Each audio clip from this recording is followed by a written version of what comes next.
Global business news from the boardroom or grassroots, BBC News cuts through the jargon to add colour, depth and context. With live reaction from Wall Street and Asia, studio interviews with top CEOs and the latest innovations in technology. Talking Business.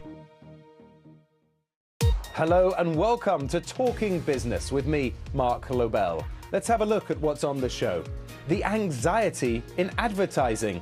It's now a $1 trillion global industry, but does new technology mean the writing is on the wall as companies change the way they reach customers? The big industry gathering in Cannes is dominated by talk of artificial intelligence. But can the machines ever match human creativity or tread carefully through the political minefield? I'm going to be discussing all of that with these two. There they are, the Chief Brand Officer of Gymshark. He's going to explain how unconventional advertising has turned the sportswear firm from a garage startup to a multi-billion-dollar business. And the head of one of the world's top ad agencies, behind campaigns for the likes of Guinness, Dove and Lego, tells me about the challenges and opportunities new technology poses. Also on the show, the big boss bringing talent to other big bosses, and how the world of recruitment is leveraging AI to connect job hunters to the right employers. Wherever you're joining me from around the world, welcome to the show. Advertising in all its many forms is crucial to companies big and small. It doesn't matter what you're selling. If nobody knows about it, then nobody is going to buy it. But getting it right is getting trickier than ever. As economic uncertainty grows, is it an opportunity to cut costs? How much of a role should AI play? And what kind of political message might an advert send? These were just some of the big questions for the bigwigs at the advertising industry's big annual event in the southern French resort of Cannes this month. It comes after the global advertising industry hit a landmark last year, billing over $1 trillion for its services for the first time in history. The US and China are by far the biggest markets, followed by the UK, Japan and Germany. And over the last decade, there's been big changes in the way money is spent. Spend on social media advertising has grown 15 times from nearly $20 billion to just under $300 billion. Connected TV advertising has grown 11.5 times, projected to be $40 billion this year. That's adverts pushed within streamed content like Netflix or YouTube. But traditional linear TV advertising is down nearly 30% over the past decade as consumers spend less time watching it.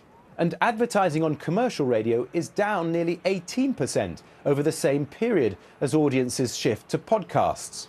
The shift towards more digital platforms has helped the companies splashing the cash get a better understanding of how much bang they are getting for their buck. One example is Heineken, which spends hundreds of millions of dollars sponsoring events such as the Champions League football and Formula One racing. Like with all marketing, it is not a complete exact science, but in this world where so much more of your marketing is digital, your ability to measure your return on investment has been going up relative to the past. So yes, indeed, we do feel we have the kind of analytical ability to justify those investments. Otherwise, we wouldn't do them, of course. As the number of different ways to reach consumers grows, technology such as AI is playing a growing role in helping companies reach them. And that's making life tough for big names in advertising, such as WPP. Its boss, Mark Reed, is stepping down as a result of customers such as Starbucks, Coca-Cola and Pfizer stepping away. It's increasingly easy for these companies to use AI for their advertising, but that poses new challenges. The overlap between AI and the advertising industry, I think there are big challenges. There are huge opportunities as well. As with any discussion around AI, we're really dealing with the automation of labor, thinking about skill and craft to create these eye-catching adverts. But at the same time, we're also dealing with ethics, we're dealing with consent, we're dealing with risk when it comes to consumer privacy, the potential for AI maybe to generate misleading content. We need to comply with advertising regulations. We're also thinking about kind of consumer protection law, intellectual property. So there's a lot going on, I think, when it comes to the quite unclear still legal regulations that surrounds this collision course between advertising and machine learning. One company that's long done its advertising differently is Gymshark. The British sportswear firm is only 13 years old, but it's already thought to be worth around $2 billion. That success in large part has been the result of an unconventional marketing and advertising strategy. So I've been catching up with the man who's overseen its branding for the last 8 years. Noel Mack, welcome to the programme. I want to start by asking you about the big crowded market that is sportswear. And with the likes of Nike and Adidas, how have you used advertising to be so successful in that market? So first of all, we like to think that we are actually quite different to a lot of the guys that you mentioned in the fact that while they're sports brands, we are a gym brand and we think there's a real difference. In fact, we like to think that we're the first ever gym brand. And in terms of advertising and marketing, I think we came up in a different era to a lot of the brands that you mentioned. As a younger team over here at Gymshark, we were more au fait with some of the new age media, think influencers, think organic social, stuff like that. And obviously now stuff like influencer marketing and social media is quite a well-trodden path. But when we first got into it, it really was marketing innovation. And it might sound like a simple question, but how important is advertising to your business? Because you only have a couple of physical stores. Yeah, extremely important. The promise that we make to our customers every time they come across us on social media or wherever they might see us is the fact that we're Gymshark and we do gym and we're the best at that. In a world where a lot of our competitors or sort of similar brands have a lot of physical shop windows, our online presence really is our shop window. You started by giving free stuff to influencers, but it's much more complicated than that, isn't it? Take us through what you actually did. I mean, I would love to pretend that we sat around with a whiteboard and said, we're going to pioneer, spearhead and innovate this new thing called influencer marketing. But it wasn't that. Right at the beginning of Gymshark, it really was fans of these people that we were watching on YouTube channels, teaching you how to grow your arms, teaching you how to lose that extra bit of holiday weight. And we thought, wouldn't it be cool if those guys wore our product? We gave it to them. They started posting about it. And that really was, I mean, there's news articles out there that say that the first ever example they could find of what we now call influencer marketing was from Birmingham-born Gymshark. So yeah, like I said, it wasn't a considered and well thought out strategy to do low cost, high impact advertising. It was born out of a genuine love for the culture that is the gym. Do you think it's a generational thing to advertise so differently in the way that you do? The fact that your founder started the company as a 19-year-old in 2012 means that he was never tempted to take what you might call a more traditional approach. Well, the interesting thing is we wouldn't have been able to take a more traditional approach. We didn't have any money to start with. So there was no option to go to a huge creative agency and pay them to create an advertising campaign. So it's that idea that sort of the creativity was born out of constraint as opposed to a conscious decision. And yet you pick up certain themes, don't you? A lot of talk around Gymshark involves the word community. I saw you opening a store in Amsterdam, amazingly allowing the first person who'd queued overnight to cut the ribbon. How important is that sense of belonging to you and your customers for you as a company in terms of growing your sales? What we now call the Gymshark community existed long before Gymshark. The difference is we were the first to adopt it. Lots and lots of brands were neglecting the weightlifter, the gym goer, the person who isn't necessarily a sporting athlete, but is an athlete in their own right in terms of their training regime. They were neglecting them. We were just the first brand that stood up and represented them. We like to think of ourselves as members of the community. We're not above it. We don't own it, anything like that. So again, you referenced that moment in Amsterdam, this 19, 20-year-old kid who'd come out and was just, really enthusiastic about the brand. So he should open the store because it's as much his brand as it is anybody else's. Now, social media and digital marketing are clearly at the heart of your strategy, but do you still use traditional advertising agencies at all, as well as putting up ads on TV and billboards? No, we don't really go in for billboards, TV, anything like that. We've done little bits in the past. We've experimented with it, and we use agencies for smaller parts of the bits that we don't want to do in-house, but we are very, very predominantly in-house.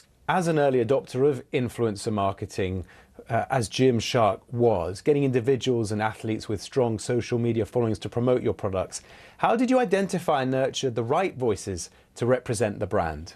Honestly, it's a real fine art. There's no plugin for your browser that scrapes Instagram data that tells you who the right people are to represent your brand. The way we do influencer marketing is much more akin to signing for a team. So we have to make sure that not only they have the typical credentials you'd expect of engagement and followers and all of that kind of stuff, but also that it's the right kind of character, because at Gymshark, we pick our athletes on and we put them on long-term contracts. So we need to make sure that their values represent ours. Noel, with your focus on social media and trying to reach individual consumers, what role is AI playing in your advertising? Is it perhaps helping you personalize your ads, or is that something that might be on the cards? AI is definitely on the cards for us. However, I'd say we're still in the era of trying to find the value and where it fits in with what we do. Let's make sure we're not just diving into AI for AI's sake, if that makes sense. Yeah, and critics say one of the big risks with AI is that it lacks authenticity and trust. And you've talked about how those are integral to some of the advertising techniques you've pioneered at Gymshark. Does that mean that you have to be extra careful then to make sure that AI in ads and marketing doesn't actually turn away your customers from how you represent your brand? 100%. When people ask me what do you do, I always say that I think one of the main things I do, if I had to sum it up into one sentence, was I create an emotional connection between people and the word Gymshark. I design what emotion it evokes. I think when that's the aim of the game, you have to be very, very careful with what you trust AI to do. And finally, Noel, for anyone out there starting a brand in any industry watching this, what are your top tips when it comes to advertising? There's a line that I love, which is actually about people as opposed to brands, but I think it's universally applicable, which is the path of the exceptional person is one of exception, right? In other words, if you're going to stand out, you have to do something different. So look around at what everybody else is doing. And if they're all going that way, then you go that way. Noel Mack, thank you for coming on the show. Thank you. So with new technology and new ways of thinking changing the way advertising is done, what kind of risks does that pose to the traditional industry? Our next guest is the New York-based boss of the Ogilvy agency. It's one of the most storied names in advertising, which is now part of the London-based WPP group. Devika Bulchandani, welcome to the programme. And well done in Cannes with lots of awards, 85 lions across 32 offices. The industry, of course, saw more clients there than ever before and is now bringing in $1 trillion a year. So is this a landmark moment from which your industry can grow? Or with new technology like AI, has it reached its peak? I think our industry has faced its death many, many times with every new piece of technology. And, I always tell everybody to say, we're still here as an industry. We're thriving, we're growing. And if Cannes was witness to the power of our industry and the power of creativity, then I'd say we have decades more to go, and in a very strong way. Can you explain then how artificial intelligence and generative AI, which can make content such as adverts, is reshaping your industry and the threats and opportunities it brings? We can make ideas a lot faster than we did. We can use the human imagination to do things that it couldn't even have imagined before. So we are looking at the potential of AI with a glass very, very full. But there are people who fear that it's going to cost jobs. We hear a lot about that. So what is it that AI can't do that the human touch can only do? What we find is a differentiation crisis. Now, what do I mean by a differentiation crisis?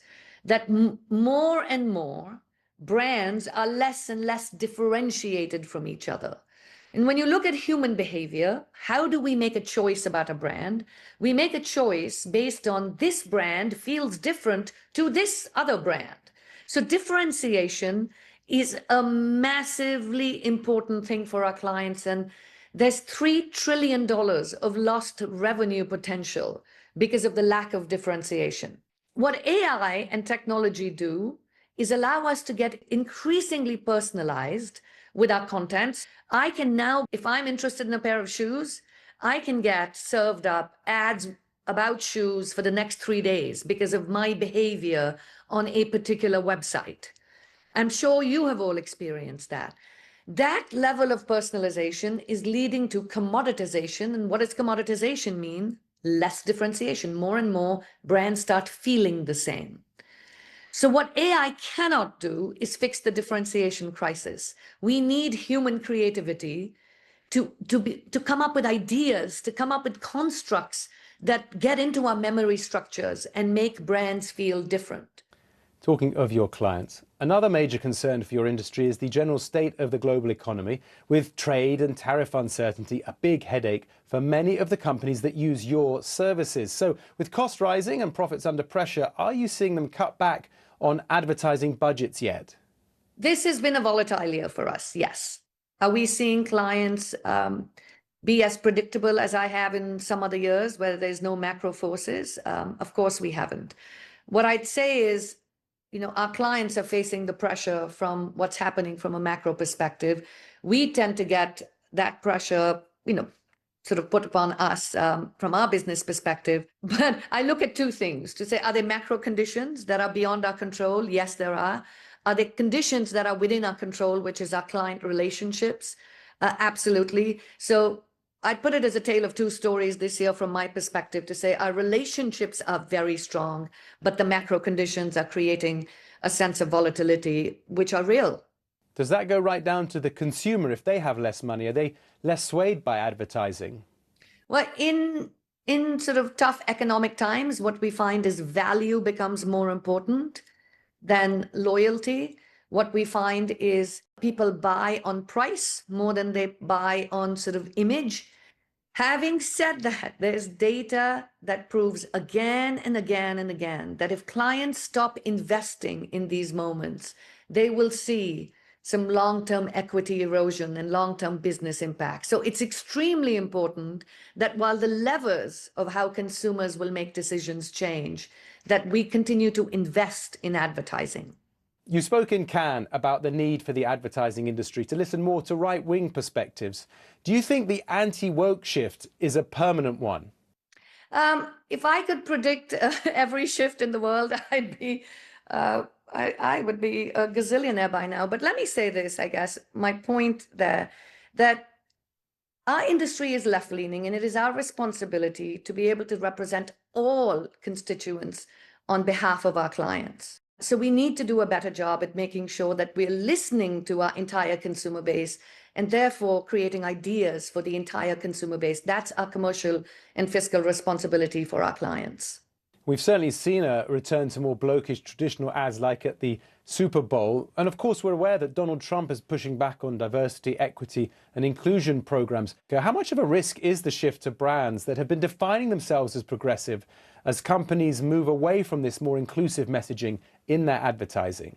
I've always said to brands 5 years ago, and I'll say it again, if your message is true to what you are serving your consumers, which is if your message and your business are totally aligned, then it makes all the sense in the world to continue doing it. If the message is a marketing veneer because it's the sign of the times, then we shouldn't be doing it, and we shouldn't have been doing it, 5 years ago. Devika Bulchandani, thank you so much for your time here on Talking Business. Thank you very much. Coming up after the break, putting AI to work. I'll speak to the boss whose software is using the latest tech to match jobs with job seekers.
Welcome back. This is Talking Business Weekly with me, Mark Lobel. This week, we're talking about the advertising industry, and advertising is key to what our next guest does too. In the world of recruitment, finding the talent that companies want is a real challenge, so making sure that potential candidates know about the opportunities available is key, as is managing the application process smoothly, and that's where Smartrecruiters come in. Their software is used by the likes of McDonald's, Sodexo and Visa, and I've been catching up with its chief executive. Rebecca Carr, welcome to Talking Business. Firstly, let me ask you in your own words, what does your company do?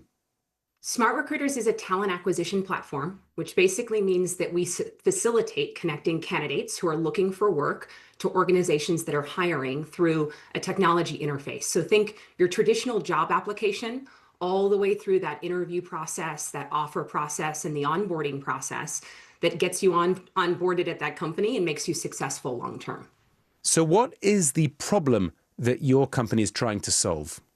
Sure. So there's a lot of stakeholders in a hiring workflow. There's a candidate, obviously, who's looking for work. There's administrators finding the right people, distributing jobs to the right places. There's hiring managers that are actually the people that these candidates are going to work for.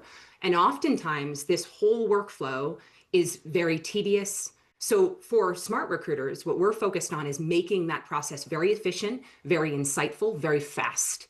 We've been talking about advertising in this show. How important is the process of advertising in finding the right talent? That process of posting that job to the right places, to the right people, and getting the right people to actually apply and follow that process to the end is a very complicated one, especially when you're a large global business that operates across many, many different markets with many different places for you to post those jobs. AI has actually made this even more complicated in that a lot of candidates are no longer going to the likes of LinkedIn or Stepstone or Indeed or Seek to look for work. In some cases, they're going straight to ChatGPT and they're going, where can I find work as a project manager in this town? And so it's very important that organizations also have very robust career sites that adequately display their brand, the type of work that they're going to do, the culture that they have. And thus, technology vendors like myself need to support different tools for organizations to pull that traffic to the right entry point. Is that an area that you help with, finding Yes. the right ways for them to advertise those jobs in the right places? And how do you do that? Yeah, so we see roughly 100+ million applications every single year that come through our platform. So that's 100 million people around the world that are raising their hand from Australia to Europe to the US to South America. And that data is very valuable. And when an organization goes to post a job, we can say, for this job and the skills that you're looking for and the location that you're in, these are the 3 or 4 sources or places where we think advertising is going to be most effective for you. And when it comes to how your software is being used, what trends are you picking up when it comes to different parts of the world and industries and skills that are most in demand or hardest to find at the moment? Yeah, so I'll answer that from 2 different perspectives. One is that of the candidate. One trend that we're seeing is just the unbelievable amount of AI technology that's being used in the application process. I'm using AI to augment that CV to adequately match me to the jobs that I'm applying to. It might even help me apply to 10, if not 100 or 1,000 jobs in 1 minute. This is driving a significant increase in volume for organizations that are hiring. And in many cases, they don't have the tools or technology to sift through that volume. Now, on the other perspective, the hiring manager, in response to that volume, they are now using AI technology to drive efficiency. So find me the best person in this group of 1,000 CVs. I want to talk to that person first. Or schedule these interviews via an agent. This is creating a very, very different candidate experience than what we might have seen 3, 4, 5 years ago. It's one that is much faster. We're seeing about a 26% improvement in time to hire in global organizations because they're very organically starting to use some of these AI tools and technology. So your advice to someone applying for a job is engage with AI. It's not cheating. Yes, it's not cheating. It's not cheating. It's actually very, very helpful and will hopefully drive the right results and faster results, which is probably important to many people looking for work. Rebecca Carr, CEO of Smartrecruiters, thanks very much for coming on the show. Thank you for having me. That's all for this week. You can keep up to date with all the latest on the global economy on the BBC News website and smartphone app. And don't forget, you can get in touch with me and some of the team on social media. I'm at Mark Lobel TV. For now, though, goodbye. Thanks for joining us.